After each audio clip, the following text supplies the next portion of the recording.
Now college men from sea to sea may sing of colors true, but who has better right than we to hoist the simple hue?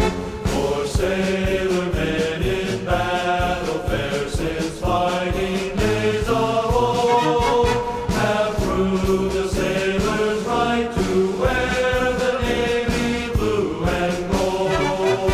So hoist our colors, hoist them high, and bow allegiance true, so long as sunset gilds the sky above the ocean blue.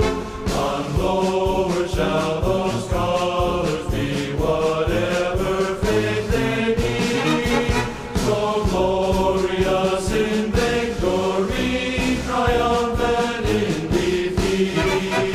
For years together by the bay where Severn joins the tide, and by the service called